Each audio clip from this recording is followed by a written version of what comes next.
was a little girl, afraid of the big white world.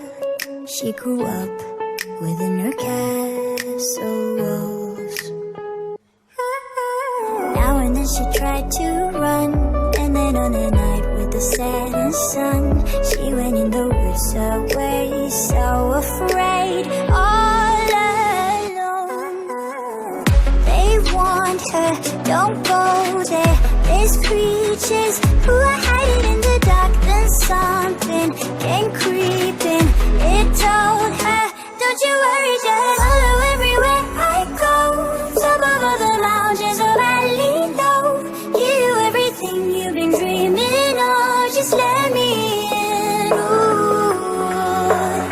Everything you want to go, that'll be the magic story you've been told, and you'll be safe under my control, just let me in.